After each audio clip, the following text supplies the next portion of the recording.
Now, even more recently, roughly 250 years ago, we developed a practice called industrializing food. We took food items that were previously not very easy to digest and made them hyperpalatable and calorically dense. These are the foods that, if you go to the grocery store, are mainly in the center. You probably heard that before, shop the perimeter of the grocery store. The bulk of those processed foods are directly in the middle. So if you look at this timeline, you can begin to see roughly what we're designed to eat. And they are food items that are whole, natural, and unprocessed. This is how we spend the bulk of our time eating foods that are whole, natural, and unprocessed. And as Paulina talked about in her lecture with Metabolic Flexibility, this is a diet that tends to lend itself to a specific ratio of things called macronutrients, which are the bulk of what our food is made of. They are high in fat, moderate in protein, and low in carbohydrate. More specifically, our dietary prescription is eat meat and vegetables, nuts and seeds, some starch, little fruit, no sugar, and no seed oils. So let's dive into what food is actually made of. So let's move on to the what next. In our recommendation of eating a whole, natural, unprocessed diet, that is eat meat and vegetables, nuts and seeds, some starch, little fruit, no sugar, no seed oils, in nature, we're going to see some ratio of all three of these macronutrients in every natural food. Yes, even lettuce is mostly carbohydrate, but with a small amount of protein and a small amount of fat. And if we look towards unnatural food sources, say the processed foods we talked about early on in the last 200 years or so, we're going to find that in that processed food kingdom, you can find each one of these macronutrients in isolation. Protein macronutrient in isolation, meaning like 99 to 100% protein, whey protein. Then if we look at 199 to 100%, or in this case 100% carbohydrate, sucrose, table sugar, only carbohydrate, nothing else. Now when you look at those types of foods, often they come fortified. Anyone know what fortified means? They took all the good stuff out and put it back in. Okay, took all the good shit out, put some other shit in. Maybe it's good. Maybe it's good, maybe it's bad. We don't fucking know. Maybe it's good, maybe it's bad. So if you were to juxtapose a whole, natural, unprocessed diet to a diet made of mostly bullshit, you're gonna find that those bullshit items are often devoid of two other things that are really important called micronutrients. Your vitamins and your minerals. Does anyone know the most nutrient-dense food on the planet? You know the answer. Come on now. What was it, Sarah? Liver. Yes, they've heard me do this like 100 times, Sarah, so they're good. Yes, she's right. It's not something green. It's beef liver. Beef liver is the most nutrient-dense food item on the planet. That means it comes with a whole host of vitamins and minerals. Inside of our animal products, we'll typically see things like our B vitamins, our D vitamins, E, K. And what's interesting about those whole, natural, and unprocessed foods is that when you have all these macros and micros in one giant environment, one nice neat package coming from nature, we absorb more of it. Something called nutrient synergy. Right? If you want to take in your D and E vitamins, you need to take them in with some fat. Otherwise, your body cannot use them. So what's unique about our dietary prescription with this whole, natural, and unprocessed diet is we cover the bases of getting all of the macronutrients we need, but also the micronutrients. And that can bring us to the next step in the evolution of why. Why do we eat? Anyone want to venture a guess? Come on, Sarah, you got me. Get my back. You're the only one here hammering these answers. What you got for me, Sarah? Energy. Energy, hell yeah, that's it, energy. Nothing in your body happens without energy. You don't grow, you don't repair, and you can't do cool shit without energy. The molecule we use inside of our body for energy is something known as ATP. adenosine triphosphate, which basically means adenosine with a phosphate, and a phosphate. Long little chain here. Now, if we were to do anything inside of our body, we need to cleave off or separate this last inorganic phosphate from this molecule. And turn that ATP into ADP. So ATP turns into ADP plus that phosphate. In this process, we cycle through every single day in a tremendous quantity. We cycle through our body weight's worth every single day. Now, where the bulk of this ATP creation comes from is an organelle you've probably heard us a little talk about on social media, and we heard a little bit earlier today, the mitochondria.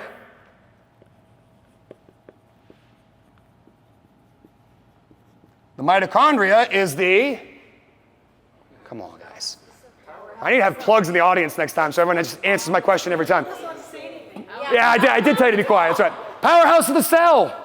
It's where the bulk of this stuff is created and then resynthesized over and over again. And for that reason, and as Paulina laid out in our last lecture, our metabolic health is directly tied to this little organelle. And as the experiments that you guys are doing in your lab are showing us really quickly here, we go the way our mitochondria go. If this organelle is sick, we're going to be sick. If this organelle is flourishing and healthy, we will do the same. So for that reason, we consider ourselves the only commercial entity concerned with the feeding and the care of the mitochondria, because if this little thing goes south, we're going with it.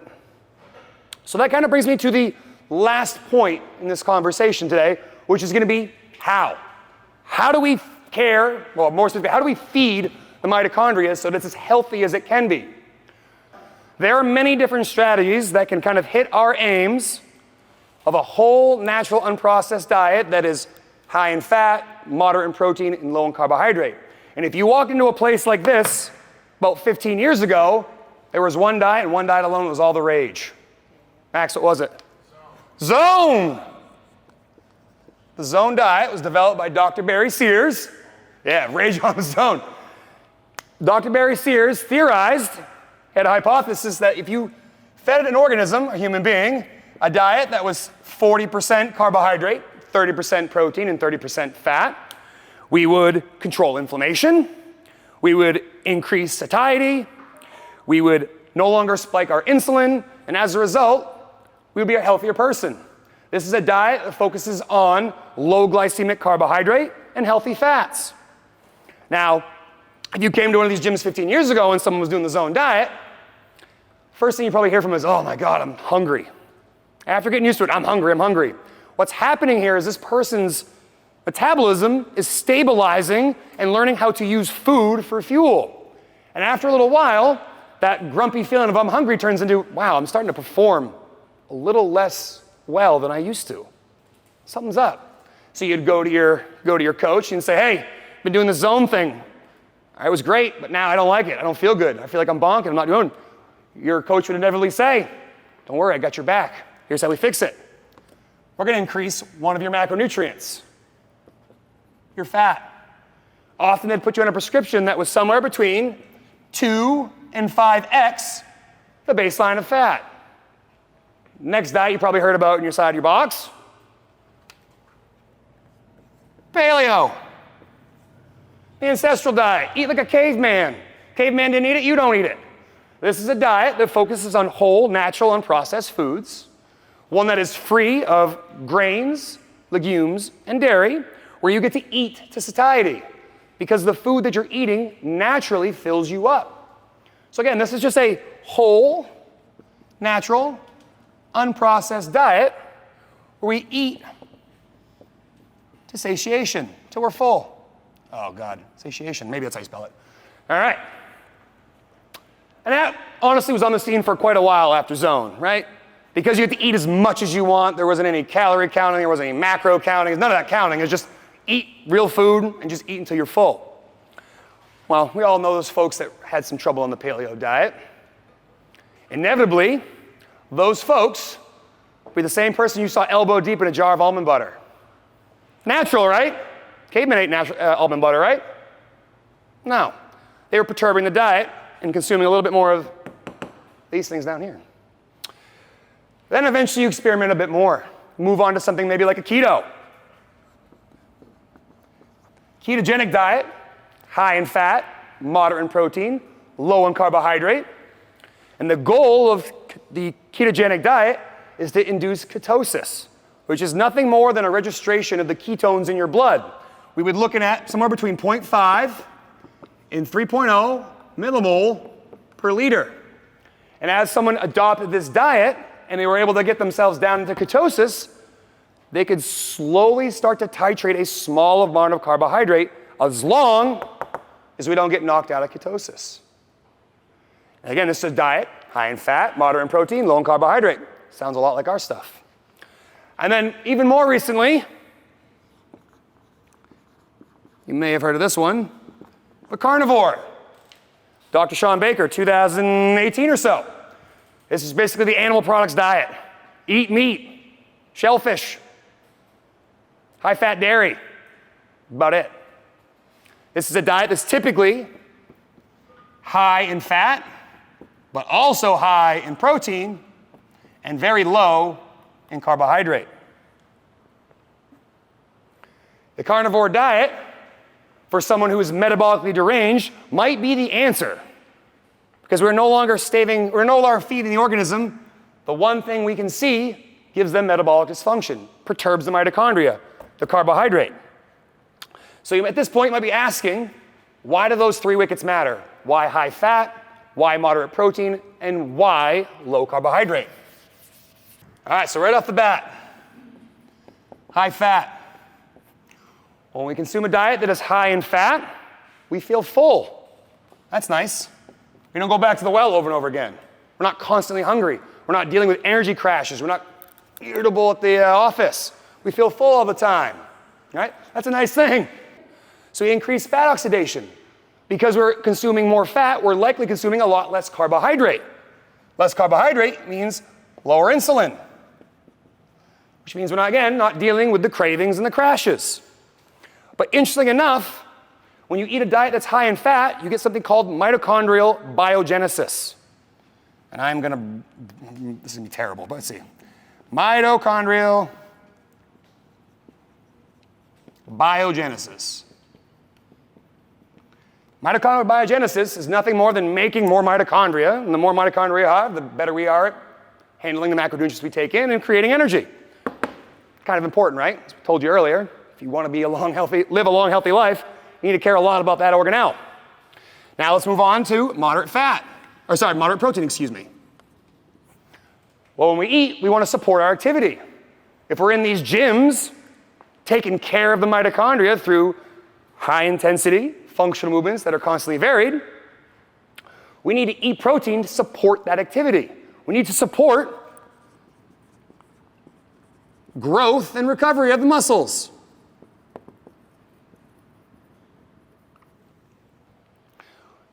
We also need to make sure that our diet fills us up. What's nice about protein?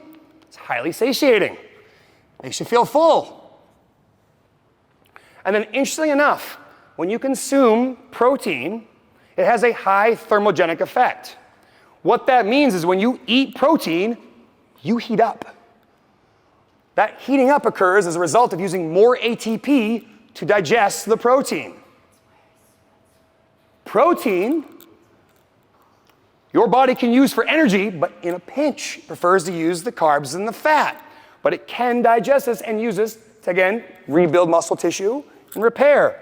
But it comes at a cost. It heats you up a bit. So it's got a high thermogenic effect. And then last but not least, low in the carbohydrate. I've sort of already told you why. Low carbohydrate means decrease in insulin. Decrease in insulin means we can burn fat. When insulin's low, fat burning's high. We also get rid of the crashes, because we're not constantly feeling tired all the time. And we're also getting rid of the cravings. When you constantly bombard your body with carbohydrate, you're gonna always feel hungry. If you don't believe me, go eat a bag of Doritos. Wait 15 minutes. How are you gonna feel after that bag of Doritos? Yeah, I want another bag of Doritos. Look at how that works, right? When you eat shit like carbohydrates like that, and they're from a non-healthy food source, you're gonna feel hungry. So that kind of hits the wickets of why we have our macronutrients in this ratio. So now we can at last talk about how this diet, our advice, fits in amongst all of those over there. So eat meat and vegetables, nuts and seeds, some starch, little fruit, no sugar, no seed oils. So, in summary, where does food come from? It comes from the sun. Goes into the plants, goes into the animals, goes into us. Food should be whole, natural, unprocessed, coming from the earth. It's naturally high in fat, moderate in protein, low in carbohydrate. We eat this food to fuel ourselves, give us the energy we need to grow, repair, and do cool shit, like come to these gyms. And there are many successful dietary strategies that can be employed, but knowing how to use the tool matters. Knowing where the client is right now, knowing how fast they want to change, and what their eventual goals are. And if you came to this weekend, you probably realize that we're really heavy into science. The science is great, but as Greg kind of alluded to, if you're not paying for it, industry's not going to pay for science that says that, because they're not going to try to point the finger at those things over there, the processed foods. So you ask yourselves, what is the evidence for this working? Anybody know? Your eyeballs. When you tell someone to eat this way and come to these gyms, what happens? It's empirical. You see what happens. You don't need a fucking randomized controlled study from meta-analyses to tell you it. You can see it. These people are happier, healthier, and more capable. And what's fucking better than that, than being able to help someone reach those goals?